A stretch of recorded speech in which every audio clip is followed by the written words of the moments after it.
Son las 7:10 de la mañana. Gracias por acompañarnos en la señal de éxitos. Llegamos, como saben, desde Caracas a todo el país a través de nuestras emisoras, de nuestro circuito. Transmitimos a través del canal 990 de Simple TV, también a través de mundour.com y de nuestras aplicaciones en video. Bueno, el presidente de Estados Unidos, Donald Trump, y es con lo que iniciamos el programa y nuestros titulares el día de hoy. Es lógico hacerlo. Anunció que va a revertir las concesiones que el expresidente Joe Biden había hecho al gobierno venezolano, en especial al petróleo venezolano, desde noviembre de 2022. En una publicación en su red social, en Truth Social, Trump aseguró que las condiciones impuestas por su administración a la de Venezuela no habían sido cumplidas y esto consistía en el regreso de los deportados en un lapso de 30 días y que tenía que ver también con el ámbito electoral. Bueno, mire, no es que ahora el programa lo vamos a hacer entre Asdrúbal y yo todos los días. Pero es que necesitábamos tener a Asdrúbal el día de hoy. Saben que es una referencia en materia económica en nuestro país, pero además tiene esa capacidad, bueno, no tan difundida, pero esa capacidad que tiene de ser tan pedagógico en la explicación de las cosas y creo que el momento lo amerita. Asdrúbal, bienvenido, ¿cómo estás? Buenos días, Román. Gracias por tu palabra y un placer volver a tu programa. Asdrúbal, parece que va a ocurrir a partir del primero uno de los peores escenarios, uno que ya habíamos tratado en este programa, pero sí recuerdo que en alguna conversación dijiste que los efectos de esa decisión, en caso de darse, no serían inmediatos. Pregunto en ese sentido, ¿qué debemos esperar y en qué lapsos? Sí, eso es un buen punto, Román, porque en esa ocasión el escenario que contemplábamos se producía una salida, pero esa salida no se daba de inmediato, con lo cual había un lapso que es casi siempre en este tipo de decisiones es de 6 meses. Pero, dado lo que escribió el presidente Trump, que es lo único que hoy tenemos, porque no hasta el momento de tú y yo hablar, el Tesoro no ha publicado nada, no está claro que se dé ese lapso de 6 meses. Porque, de hecho, hoy, si tú revisas la prensa norteamericana, hay planteamientos en varios periódicos, entre ellos el Wall Street Journal, que la salida puede ser inmediata. Entonces ahí el tema es mucho más difícil que el proceso gradual que se podría. Porque no es, y en otras palabras, son los mismos efectos, pero más acelerados. Y es un punto en el que yo quiero insistir porque fuimos muy cuidadosos en la mañana de decir, no hay firma.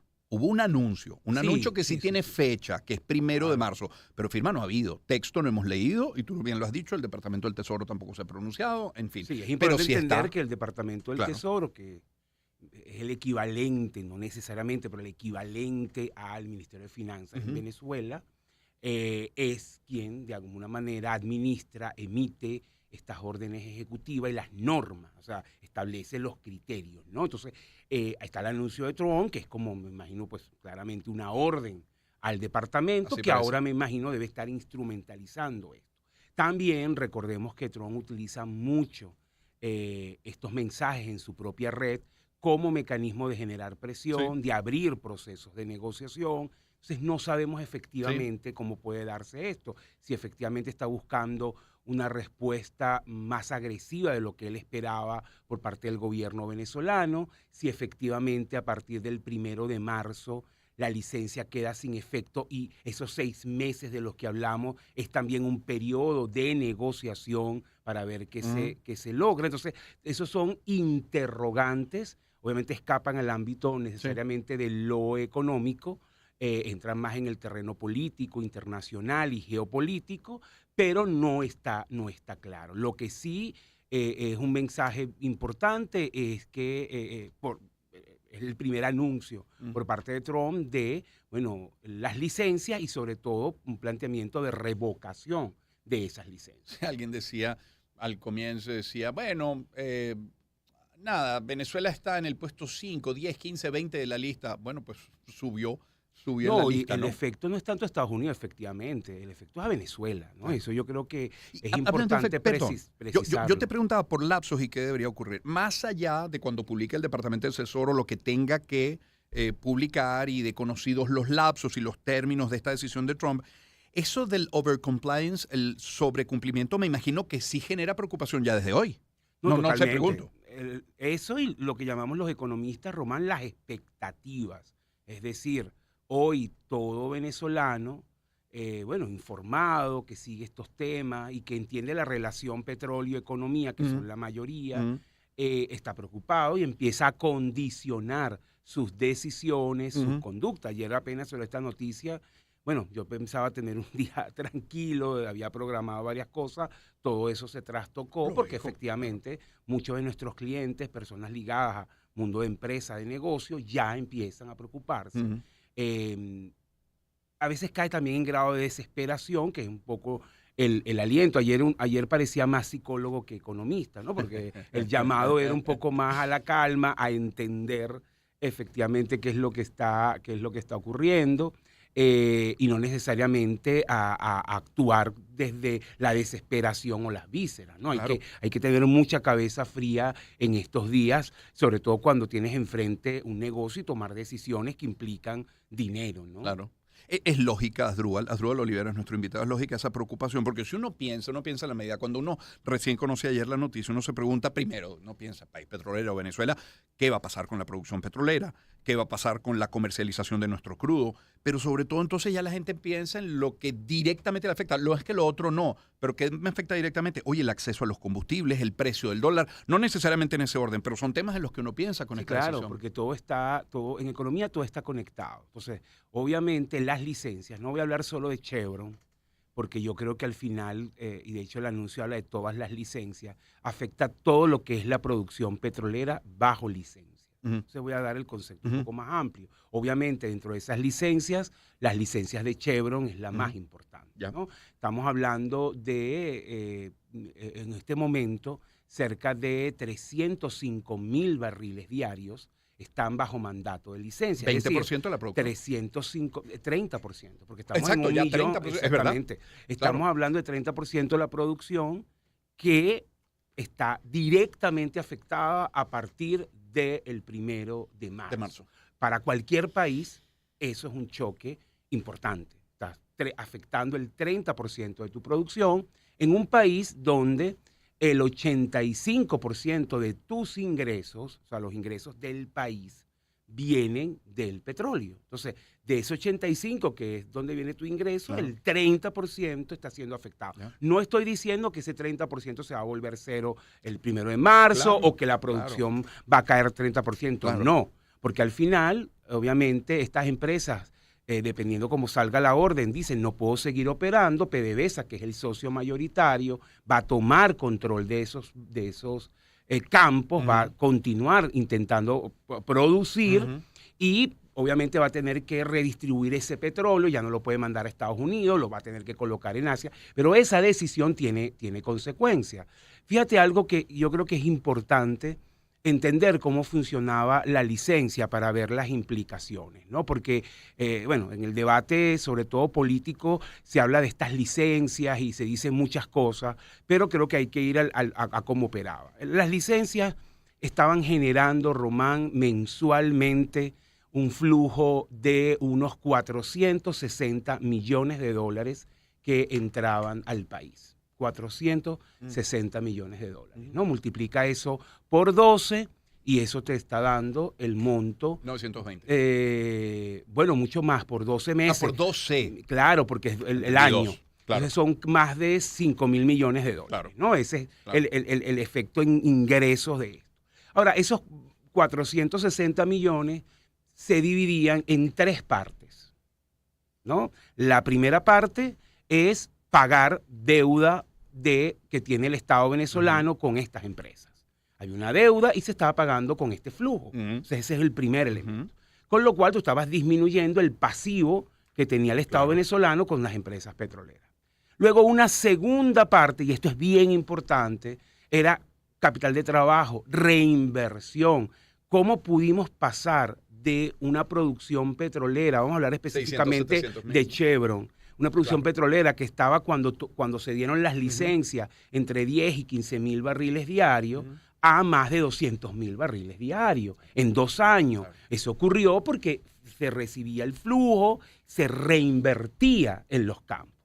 Es bien importante, generando además un efecto multiplicador en contratistas, en dinámicas que se estaban dando allí en los 3 campos en lo que operaba Chevron y bueno, sumándole los campos de las otras empresas, de las europeas. Y el tercer elemento que conecta con lo que tú dices es el excedente se vendía en el mercado cambiario, divisas al sector privado. El Estado no podía acceder a esos dólares, tenían que ser vendidas directamente al sector privado y nosotros calculamos que de esos 460 millones, esa parte que iba al mercado cambiario era alrededor de 190 millones de dólares mensuales. Es decir, el año pasado más de 2.000 millones de dólares se vendieron en el mercado cambiario a privados por temas de licencia. Esa parte sí prácticamente a partir del 1 de marzo desaparece. Ahora, ¿cómo tú vas a vender el petróleo ahora? Es la pregunta para contrastar, ¿no? Bueno, toma control PDVSA de esto. PDVSA no puede vender en Estados Unidos, tiene que vender en Asia. En Asia va a tener que vender con un descuento muy importante. Muy importante, porque tiene que competir con Rusia, vuelve otra vez a operar, yo lo digo muchas veces, en una estructura como de pirata de la película, de pirata, porque es que tienes que utilizar intermediarios, tienes que hacer trasbordo. Pagos en efectivo. Pagos en efectivo, en criptomoneda. Entonces, la pregunta es, en la licencia estaban bien definidos los tres usos. Ahora, ¿cómo se define eso? ¿Cuántos dólares de ese mecanismo van al mercado cambiario? Es discrecional. ¿Cuántos dólares de ese mecanismo se van a reinvertir en los campos? También es discrecional. Por eso nosotros en nuestro escenario hemos contemplado que una vez haya el cambio del tema licencia, la producción petrolera venezolana puede descender de aquí al cierre de año en un monto que va en barriles de 200 a 250 mil barriles de pérdida en capacidad de producción. Puede ser a lo mejor un año ya serían los 10 meses que van quedando o máximo 18 meses, ¿no? Porque justamente no vas a tener ese flujo efectivo de reinversión para garantizar mantenimiento o incremento de producción. Entonces, cuando tú tienes esto, entonces, primer efecto, caída en términos de capacidad de producción. Segundo efecto es pérdida en flujo de ingresos. Número uno, porque tengo que vender con más descuento en Asia. Número dos, porque va a ir mermando en algo, no en todo, la producción. Esa pérdida de descuento, de ingresos, nosotros lo calculamos en unos 40% y estamos hablando en un rango que se puede mover, que lo dijimos en el programa cuando veíamos este escenario, entre 4.000 y 5.000 millones de dólares. Eso implica una restricción más aguda de la que ya está, que ayer lo hablábamos, en el mercado cambiario, por lo tanto unos niveles de depreciación que se pueden esperar más agresivos de la moneda y por lo tanto niveles de inflación más altos. Entonces hay quien dice que no, que bueno, estas licencias no afectan, que la economía está mal desde hace tiempo. Bueno, mire, el punto es que se puede poner peor. Entonces, depende cómo tú veas el escenario. Obviamente, las licencias no van a garantizar que crezcamos, no van a garantizar resolver los problemas del día a día de la gente, no van a garantizar que tu salario mejore sustancialmente, que no haya problemas de servicios públicos, eso es verdad. Pero sin licencia, y es responsable, hay que decirlo, tú vas a tener un deterioro de lo que tienes hoy. O sea, de la gravedad o de la crisis que puedes tener hoy. Porque cuando tú tienes una inflación que se acelera más de lo que está en este momento, los más perjudicados son los que dependen de un salario, los que ganan en bolívares, ¿verdad? Son los más perjudicados. Cuando tú tienes unos niveles de depreciación más alta, bueno, todos los problemas que usted ha visto ahorita con brecha se extrapolan. Entonces, la economía, después puedes tú con un politólogo o un analista hablar de los elementos políticos de esto, pero la economía sí se resiente con este impacto. Se resiente de manera importante. Es lógico pensarlo. Efectivamente. Claro. Es sensato pensarlo. Es Asdrúbal Oliveros. Asdrúbal, te pido que te coloques los audífonos porque vamos a incorporar en esta conversación a Andrés Rojas Jiménez. Andrés Rojas es periodista, como saben, es editor de Petroguía. Andrés, buen día. ¿Cómo estás? ¿Cómo te va? Buen día para ti, Román, por supuesto para Asdrúbal y para tus oyentes y tu equipo de producción. Muchísimas gracias. Andrés, si se concreta ya este anuncio, es un anuncio no firmado, pero que se ha hecho y ya incluso con fecha del 1 de marzo, que insisto, sorpresa no es porque bastante que estaba entre los escenarios probables. Te pregunto, así como Asdrúbal ayer tuvo que actuar como psicólogo con sus clientes, con los cercanos, con quien le contactó, ¿has tenido tu ocasión desde ayer para hablar con actores cercanos o no al gobierno? ¿Qué dicen? ¿Cómo han reaccionado pública o privadamente a esta decisión? Mira, percibo, sí, la respuesta es afirmativa y te digo que percibo como cierta sorpresa, no porque no se esperara una decisión, porque obviamente pensar que la administración Trump iba a mantener esa licencia era demasiado optimista, ¿no? Siempre el optimismo cabe y más, digamos, en los deseos de la gente, Mm. pero sí se esperaba un cambio, pero había mucha percepción de pragmatismo que podía darse en la administración Trump. Entonces los escenarios iban desde una modificación de la licencia general 41, es decir, poniendo algunos tipos de restricciones. Está una licencia que poco se menciona, pero que es la que consagra los temas impositivos, los temas tributarios, que es la licencia general número 35, y eso cabía esperar, es decir, hasta ahora lo que hemos visto desde que vienen dándose ese tipo de licencias vinculadas con el tema, sobre todo de restricciones en lo comercial y de las operaciones de las empresas de enero de 2019, era que se habían ido extendiendo con distintos plazos. A veces eran 6 meses, otras veces han sido 3, han sido 4, entonces siempre cabía esa expectativa. De hecho, creo que si tú te pones a ver incluso las acciones de la propia Chevron, tanto en lo que tiene que ver como en lo operacional, como una fuerte campaña que ellos emprendieron desde el año pasado y comenzando en lo que están haciendo desde el punto de vista de responsabilidad social empresarial, también te daba a entender de que había la expectativa de que la licencia podría ser modificada, pero nunca suspendida. Como bien dice Asdrúbal, hay que esperar, es decir, Claro, la resolución definitiva claro, la claro. tiene que emitir la OFAC. Ahí hay dos lecturas, porque como la licencia actual, la 41, te dice que la licencia dura 6 meses, Ujú. pero que todos los primeros se renueva, aquí ahí hay una confusión en lo que dijo el presidente Trump y había que ver cuándo se toma como fecha para contar esos 6 meses y si se van a aceptar esos 6 meses, ¿no? Porque aquí cabe también esa pregunta, porque usualmente cuando se dio originalmente estaba no solamente Chevron, sino que estaban las 4 empresas de servicios petroleras que todavía siguen manteniendo esa licencia. Estoy hablando de Baker Hughes, Ujú. Halliburton, Schlumberger y Waterford.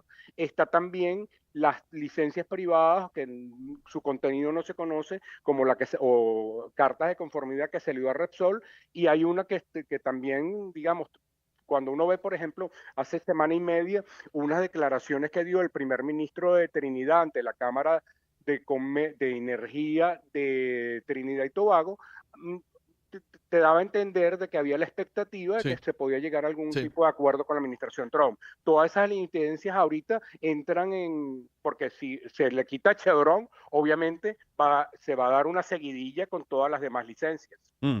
Es la voz de Andrés Rojas Jiménez Asdrúbal. Eh, ya el gobierno ha estado en una situación similar, es decir, ha estado en una situación de sanción sin licencia, por ejemplo, como esta a Chevron. Por eso hablabas del regreso probablemente a los descuentos, a los transbordos, a la venta en efectivo. ¿Qué aliados tiene hoy el actual gobierno para minimizar ese impacto? China, pregunto, con un descenso en su demanda. Rusia, que está en plena guerra. Irán, en Medio Oriente. Sí, antes de eso, Román, un comentario muy breve a partir de lo que dice Andrés. Fíjate, hay otra licencia que poco se habla y que para mí es la segunda en importancia, por eso no lo quiero dejar Ujú. pasar, que es la licencia, también más que todo un comfort letter que se entregó a la empresa India Reliance, porque esta empresa compra barriles venezolanos. Se estima que está comprando en este momento un poco más de 100.000 barriles. Esta licencia es bien importante porque esos barriles son pesados y Ujú. extrapesados, que son muy difíciles de vender, y Reliant pues recibió una autorización del gobierno de Estados Unidos y probablemente también eso se ha revocado, con lo cual, bueno, eso se suma a la dificultad de vender ese crudo, lo vas a tener que colocar en otros mercados. Volviendo a tu pregunta, Ujú. mira, efectivamente, ¿no? Esto hay que analizarlo también desde la perspectiva de cómo va a responder el gobierno. Y el gobierno ya tiene una, digamos, experiencia, o como se dice en inglés, un know-how de esto, ¿no? O sea, ya ha aprendido a operar en estas circunstancias. Efectivamente, tiene a los aliados, Rusia, China, Irán, algunos países árabes. Muy probable que vuelvas a colocar buena parte del crudo en el mercado asiático. China no nos compra directamente, pero sí permite la compra a través de intermediarios. Eso se va a incrementar. Probablemente los iraníes van a volver a ayudar en temas de refinación para garantizar temas de combustible, ¿no? Y Rusia también puede jugar un rol importante, que además incluso puede entrar en dinámicas de negociaciones, porque bueno, también Rusia ahora está en su propia negociación particular con los Estados Unidos. Entonces, sigue contando con eso. También está Turquía, también están algunos países árabes, en la región aparece en México, la misma Colombia, que no quieres confrontar, y ese aprendizaje pues del gobierno va a buscar responder o minimizar los impactos de esto. Yo creo que también, y cabe la pregunta, así como estamos evaluando cómo van a ser las licencias, también cabe la posibilidad de mostrar al gobierno una visual más pragmática en el manejo económico. Ustedes recuerdan, año 2020, 2021, en el que estábamos en este apogeo de sanciones. El gobierno fue muy flexible con la dolarización porque, bueno, buena parte de estos flujos se hacían en el mercado informal, como pueden venir ahora. Entonces, la pregunta es, ¿puedes flexibilizar el tema de dolarización? Por ejemplo, permitir que los bancos nuevamente vuelvan a hacer transferencias en dólares, suspender o reducir el IGTF, nuevamente permitir que ese flujo de dólares entre en la economía y minimice un poco los impactos. Entonces, pensar también, y esto yo siempre lo digo con el tema sanciones, cuando se someten sanciones, muchas personas tienen la idea estática de que tomé la sanción y el que la recibe se va a quedar tranquilo, no va a hacer nada. No es así. Obviamente el Estado va a responder tratando de minimizar los impactos. Eso puede llevar a cambios en su conducta, en la manera como venía gestionando. E insisto, ya hay un aprendizaje de cómo movilizar los flujos, de cómo transportar el petróleo, de cómo cobrarlo, y obviamente eso nuevamente se activa. También es importante destacar que en este momento, porque hablábamos de 30% de la producción bajo licencia y el resto no, bueno, una buena parte de ese resto que se vende de petróleo lo tienes que vender bajo estas condiciones. Entonces, ahí lo que baja es un poco a darle más peso a esa dinámica de cómo estás vendiendo el crudo. Claro. Andrés, gracias por acompañarnos esta mañana. Fuerte abrazo. Mucho trabajo para ti hoy, ¿ah? No, absolutamente, Román. Gracias a ti. Volveremos a conversar en los próximos días, ya cuando efectivamente se publique esta decisión, que ya esté por escrito y en los términos además en los que será publicada. Gracias, Asdrúbal, por acompañarnos. Pero tenemos el carnaval, Román, para procesarlo. Por eso digo, ya a partir del miércoles lo conversaremos. Un millón de gracias. Saludos. Atípico carnaval 7:33 minutos de la mañana. Es en el estudio Asdrúbal Oliveros, economista, socio director de Econalítica. Vía telefónica, Andrés Rojas Jiménez, periodista, editor de Petrodía. Son las 7:34. Seguimos con el tema, pero ya desde el punto de vista internacional diplomático, cuando tengamos en la próxima parte a Mirna Jonis. Ya volvemos. Espacio para conectar. Éxitos. Caracas, El Vigía, Guarenas, Guatire, Maturín, Táchira, Mérida, Barquisimeto, Margarita, Puerto La Cruz, Puerto Ordaz, Maracaibo. Maracay. Éxitos. Sonidos en